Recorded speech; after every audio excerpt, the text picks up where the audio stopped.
नमस्कार, मैं रेखा सरकार आप लोगों के लिए आज संगीत में लय क्या है उस टॉपिक पे बात करेंगे कि जनरली लोगों को ये समझ में नहीं आता, बिगिनर्स को, कि लय किसे कहते हैं।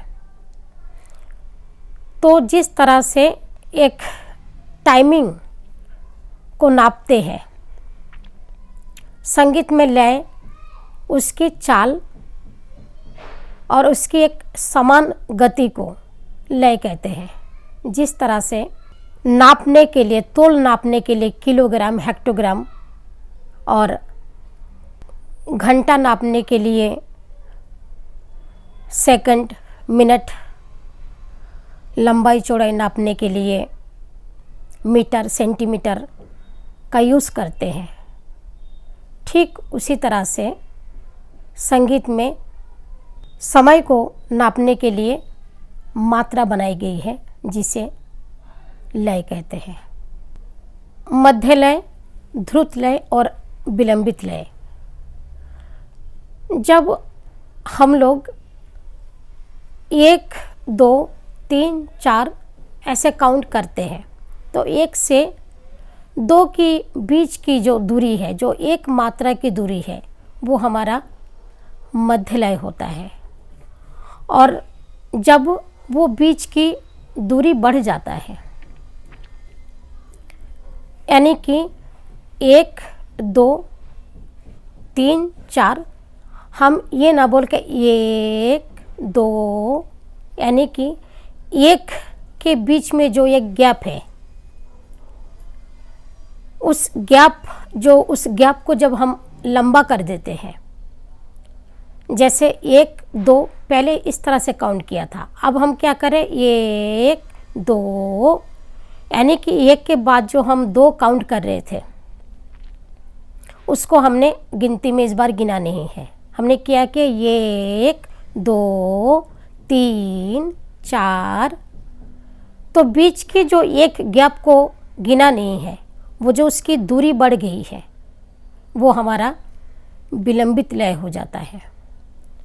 और जब हम 1, 2, 3, 4, 5, 6, 7, 8, यानी कि हमने क्या किया इस टाइम पे, 1 में हमने 2 मात्रा को गिने हैं। पहले हमने क्या किया था, 1, 2, 3, 4 इस तरीके से गिना। उसके बाद क्या किया, 1, 2, 3, 4, उसके बाद क्या किया, 1, 2, 3, 4, 5, 6, 7, 8।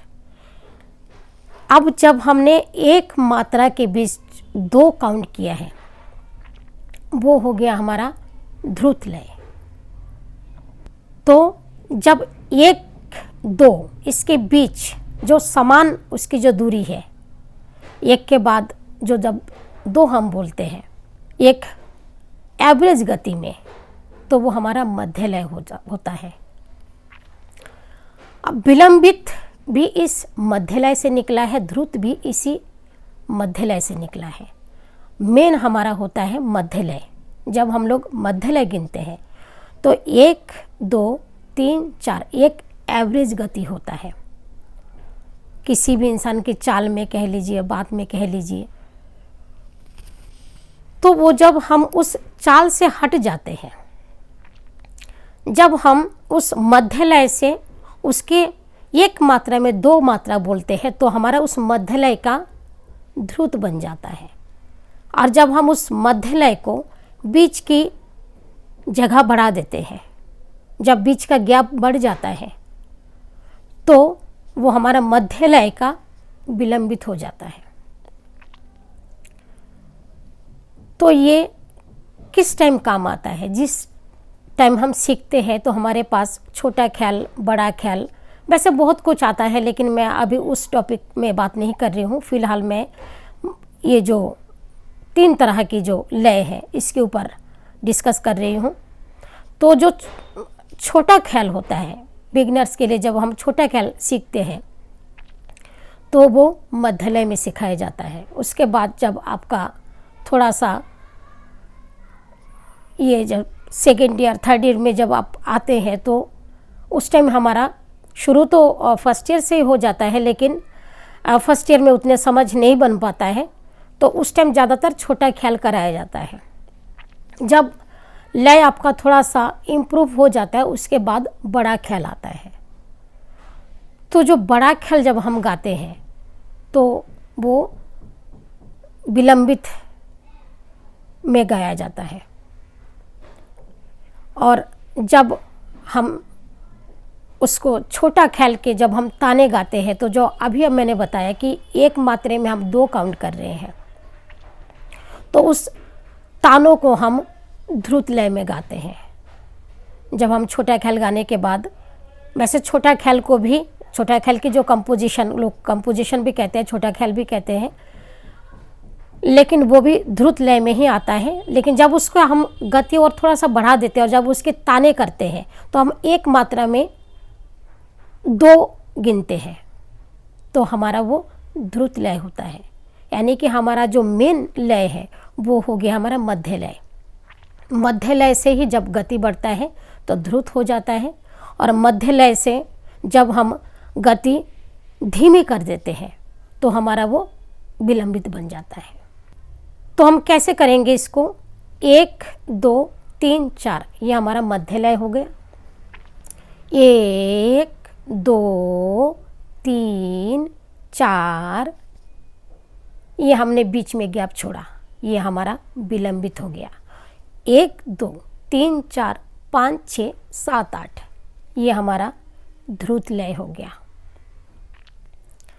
एक में एक बोलना, हम उसके बाद हम एक गैप छोड़ के फिर हम एक बोल रहे हैं, और हम एक में 2 बोल रहे हैं, यानी कि 3 तरह की गति हो गई। तो आप लोग इसको कीजिए और मुझे लगता है कि समझ में आ गया होगा। प्रैक्टिस कीजिए, और प्रैक्टिस के साथ साथ ये जिस तरह से आप उसको प्रैक्टिस करेंगे, इसको समझाने से, नाप के पढ़ने से ये चीज़ नहीं होगा जब तक आप उसको प्रैक्टिकली नहीं करेंगे। आप लोग इसके ऊपर काम कीजिए, प्रैक्टिस कीजिए, और धीरे धीरे वो जो गति है वो आपको धीरे धीरे समझ में आता जाएगा। पहले आप मध्य लय को बहुत अच्छे से कीजिए। जब आपका मध्य लय पक्का हो जाएगा तब आप उसको विलंबित या ध्रुत बना पाएंगे। जब तक आपका मध्य लय पक्का नहीं होगा तो आप विलंबित को भी नहीं समझ पाएंगे और ध्रुत को भी नहीं समझ पाएंगे। तो सबसे पहले हमारा बेसिक मध्य लय को इतना पक्का करना पड़ता है कि उसके बाद उसके हम गुणांतर कर सकते हैं। ऐसे लय में बहुत कुछ हो सकता है, उसके जैसे अभी मैंने मध्य लय, विलंबित लय, ध्रुत लय बताया है, एक में 2 बताया है। इसी तरीके से 1 में 2, 1 में 3, 1 में 4, 1 में 5, 1 में 6, 1 में 7, 1 में 8 सब कुछ हो सकता है। लेकिन जब आप वो मध्य लय को उसको पक्का करेंगे उसके बाद धीरे धीरे ये चीज़ आपका इम्प्रूव हो जाएगा। मध्य लय इतना पक्का कीजिए कि उसके अंदर फिर आप हर तरह के चीज़ों को समेट पाएंगे। जब तक आपका मध्य लय पक्का नहीं होगा तब तक आप इस चीज़ को समझ नहीं पाएंगे। तो इसीलिए बहुत अच्छे से पहले मध्य लय को पक्का कीजिए, चाहे वो गिनती में कीजिए, चाहे वो मात्रा के बोल के साथ कीजिए। पहले मध्य लय पक्का कीजिए, उसके बाद आप विलंबित, ध्रुत और बाकी चीज़ें सीख पाएंगे। तो आज के लिए इतना ही। नमस्कार।